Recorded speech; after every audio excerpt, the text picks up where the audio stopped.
very close. I'm thrilled to now introduce and welcome to the podium Peyton Smetana, a member of the class of 2025, who our Student Graduation Committee selected to speak on the graduates' behalf today.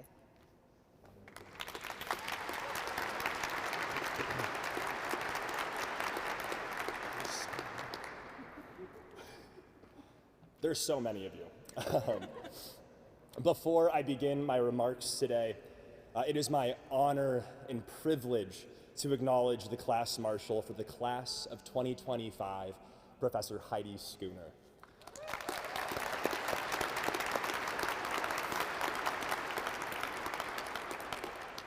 The class of 2025 has chosen Professor Schooner to read our names as we cross the sanctuary to receive our degrees. This honor is a way for our class to express gratitude to Professor Schooner for inspiring, guiding, and challenging us throughout our legal education. On behalf of the entire class of 2025, Professor Schooner, thank you. Will you please stand to be recognized?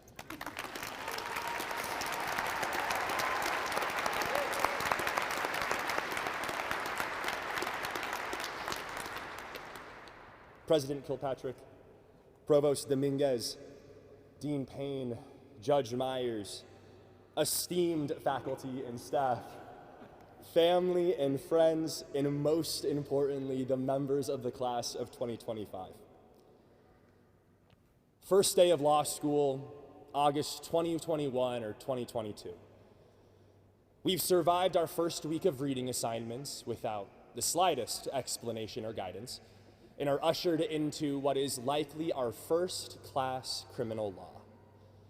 The room smells of nerves and DC's August heat, an invisible blanket of fear and humidity.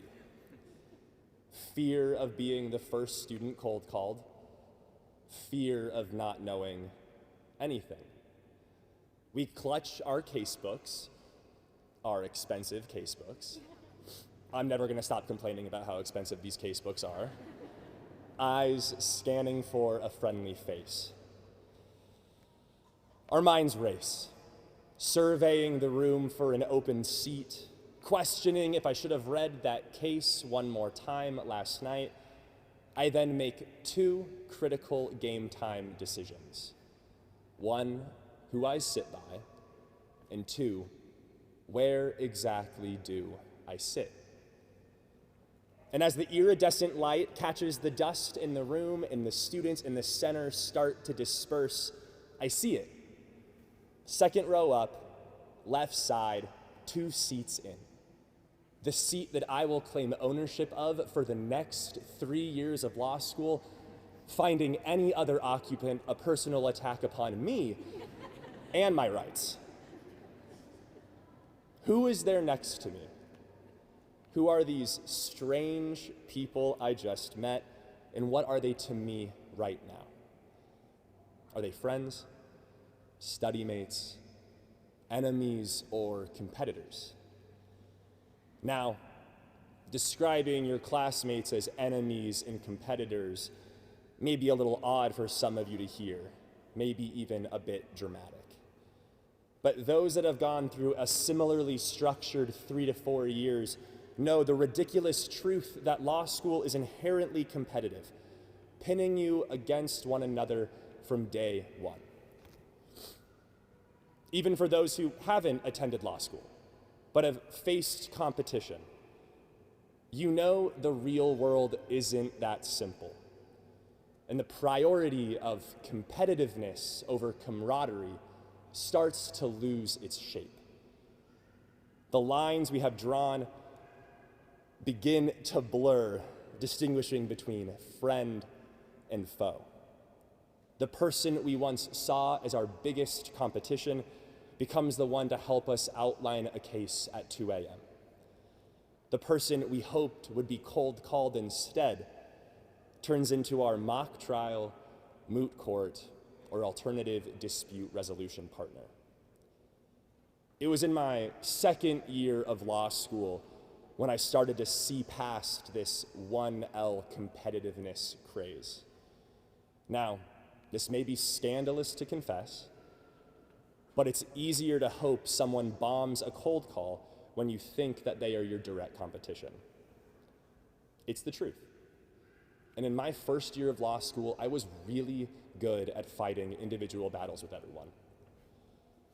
It could be for something little: breathing too loudly, making a noise with your chair, opening a sparkling water as loud as possible in the middle of class, and I'm looking at you, Gerald.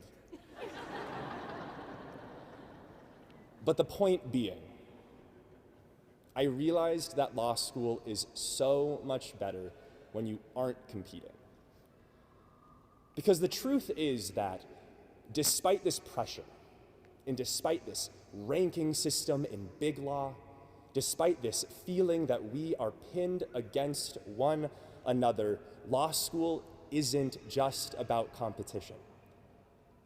It's about resilience and growth, and most of all, community. And I believe that community is among the things that the Columbus School of Law does so well at fostering. Professors, administrators, they knew most of our names by week 2, and only a handful continued to struggle to say GIOC for the next 3 years.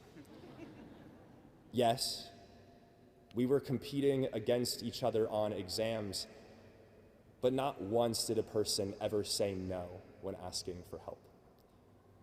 The class of 2025, underclassmen, the entirety of the Columbus School of Law and its alumni, we hold each other up. We make Catholic what it is. Choosing our community is a decision that we will make throughout our professional and personal lives. Community isn't just about who we sit next to in class. It's about who we stand with in our careers. We've been bombarded with this idea from the moment we stepped foot onto this campus.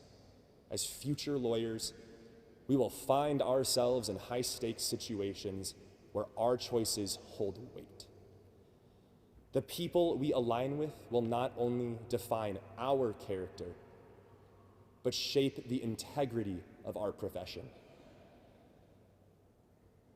So whatever the next chair is that you'll be sitting in, have that be big law, public service, JAG, or clerking, do not forget the importance of who you are sitting by, where you are sitting, and who is impacted by you sitting in that chair.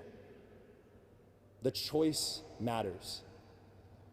But being here today is proof that you have made the correct decision before. That first day, I didn't know what choosing that seat would mean. I didn't know who these people around me would become. Did I make the right decision?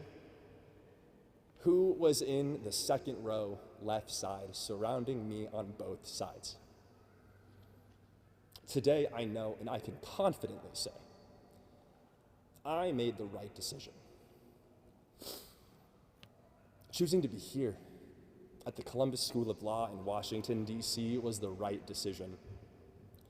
Choosing to struggle and fight through exhaustion and in tears with each of you was the right decision. But choosing to listen and to learn and to grow alongside each of you, that was the easiest choice of all. And years from now, when we won't remember every butchered cold call or case name, we will remember the people who stood beside us. And I am beyond proud to stand with each of you. To the class of 2025.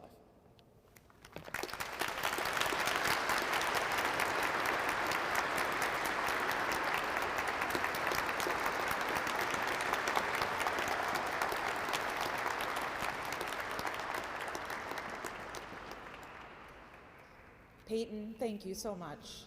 I think we all know exactly who you sat next to that first day.